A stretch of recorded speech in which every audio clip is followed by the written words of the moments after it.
Hello friends, Madhya Pradesh police के exam को ध्यान में रखते हुए ये वीडियो बनाया गया है। ये मध्य प्रदेश के मध्ययुगीन से इतिहास से संबंधित है।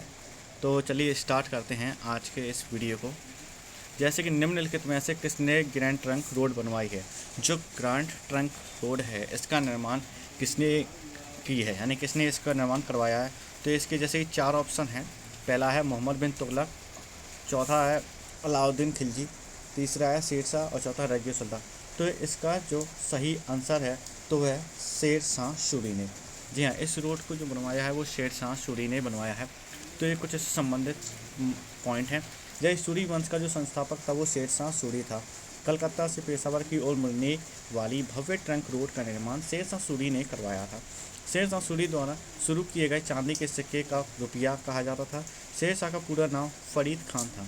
शेर शाह सूरी ने चौसा की लड़ाई में हुमायूं को हराया और 1539 में सम्राट के रूप में शाह की उपाधि धारण की थी।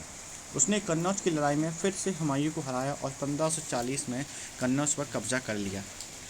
तो रैयतवारी जो व्यवस्था है वो मूल रूप से शेर शाह सूरी द्वारा शुरू की गई थी। उन्होंने खेती के लिए भूमि का सर्वेक्षण किया। इसे पोलास ने निरंतर खेती के तहत भूमि और प्रति अस्थायी रूप से खेती से बाहर में विभाजित किया गया। उनकी याद में बिहार के सासाराम में मीर मोहम्मद अलीवाल खान क्या बनाया? मीर मोहम्मद अलीवाल खान द्वारा डिज़ाइन किया गया एक मकबरा बनवाया गया। यह इंडो इस्लामिक वास्तुकला का एक उदाहरण है। अब जैसे कि हमारा सेकंड क्वेश्चन है, पानीपत की पहली लड़ाई किस वर्ष लड़ी गई थी? जी हाँ, जो पानीपत की लड़ाई लड़ी गई थी वो किस वर्ष में लड़ी गई थी?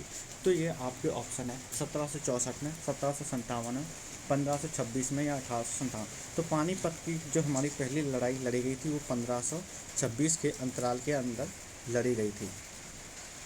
बात करते हैं नेक्स्ट क्वेश्चन की। तो लोधी वंश का संस्थापक कौन है? जी हाँ, तो ये आपके ऑप्शन है। लोधी वंश का जो संस्थापक है वो कौन है? पहला ऑप्शन है सिकंदर शाह लोधी, इब्राहिम लोधी, बहलोल लोधी और खिजर खान।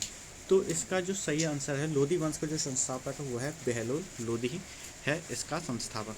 अब इससे जुड़े कुछ क्वेश्चन हैं, कुछ फैक्ट्स हैं। जैसे बहलोल लोधी 1451 में लोधी राजवंश का संस्थापक था। 15वीं शताब्दी के अंत में बहलोल लोधी ने दिल्ली में लोधी वंश को मजबूती से स्थापित किया। वह उत्तर भारत के एक बड़े क्षेत्र को अपने नियंत्रण में लाने में सफल रहा। उसकी मृत्यु के बाद उसका पुत्र सिकंदर लोधी सिंहासन पर बैठा था। तो बहलोल लोधी ने कब लोधी राजवंश का संस्थापक था? 1451 में। निम्नलिखित में से किस शासक ने बीबी का मकबरा बनवाया? अब कौन से शासक ने जो है बीबी का मकबरा बनवाया? कौन से बनवाया? ऑप्शन है अकबर ने बनवाया, जहांगीर ने बनवाया, शाहजहां ने या फिर औरंगजेब ने। तो जो बीबी का मकबरा है वो किसने बनवाया? ये एसएससी एमटीएस में भी पूछा जा चुका है एक बार, और ये एमपी पुलिस के भी लिहाज से एक खास क्वेश्चन है, यानी इंपॉर्टेंट क्वेश्चन है। तो बीबी का जो मकबरा बनवाया तो वो बनवाया है औरंगजेब ने। जी हाँ, औरंगजेब इसका सही आंसर है। अब जैसे कि सही आंसर औरंगजेब है। औरंगजेब ने अपनी पत्नी राबिया दुर्रानी की याद में औरंगजेब में बीबी का मकबरा बनाया। अब आपसे पूछा जाए कि औरंगजेब की पत्नी का नाम क्या है जिनके नाम पर उन्होंने बीबी का मकबरा? तो राबिया दुर्रानी। अब निम्नलिखित में से किस सुल्तान ने सांकेतिक मुद्रा की शुरुआत की है? जो सांकेतिक मुद्रा की शुरुआत की है किस सुल्तान ने की है? तो नंबर ऑप्शन है बलबर ने की है क्या, अलाउद्दीन खिलजी ने की, मोहम्मद बिन तुगलक ने की या फिरोज शाह तुगलक ने की? तो इसका जो राइट आंसर है, सांकेतिक मुद्रा की शुरुआत चुकी है मोहम्मद बिन तुगलक ने किया। तो मोहम्मद बिन तुगलक ये इसका राइट आंसर हो गया। अब जैसे कि हम जानते हैं कि मोहम्मद बिन तुगलक 1325 से 1351 में ये दिल्ली के सबसे विद्वान सुल्तान थे। उसमें व्यावहारिक निर्णय की कमी थी। उन्होंने कृषि विभाग बनाया, उन्हें दीवान कोही कहा जाता है। अब पूछे दीवान कोही किसने बनवाया? तो ये मोहम्मद बिन तुगलक ने बनाया था। वह अपने प्रयोगों में जाने की बहुत बुरी तरह विफल रहे थे। अब बात करते हैं अगले क्वेश्चन। किस सूफी संत को महबूब ए इलाही कहा जाता है? किस सूफी संत को हम महबूब ए इलाही कहते हैं? तो ये रहे आपके ऑप्शंस, ख्वाजा मोइनुद्दीन चिश्ती, बाबा फरीद, कुतुबुद्दीन बख्तियार काकी या शेख निजामुद्दीन को। तो किस सूफी संत को हम महबूब ए इलाही कहा जाता है?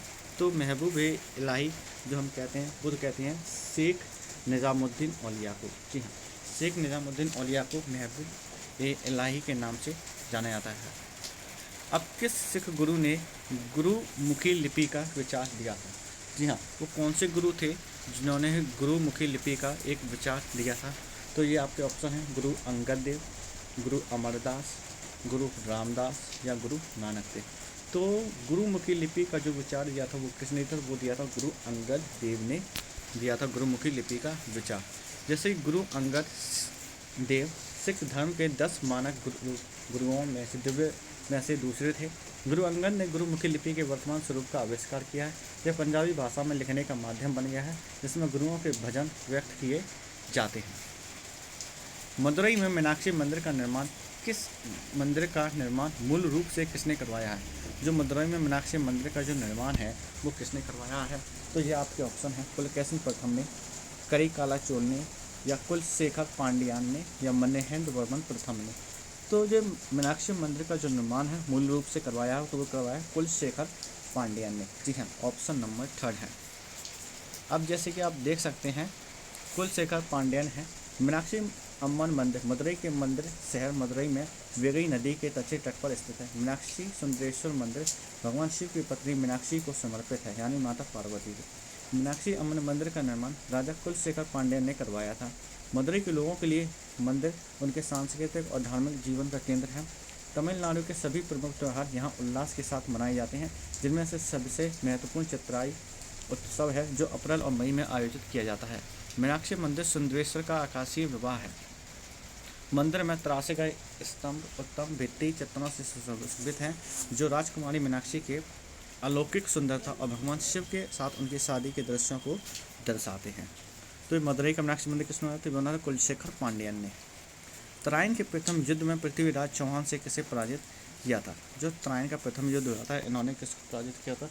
तो इसका ऑप्शन है अहमद शाह अब्दाली, मोहम्मद गजनी, शेर शाह सूरी या मोहम्मद गौरी। तो इसका जो आंसर है तो वो है मोहम्मद गौरी।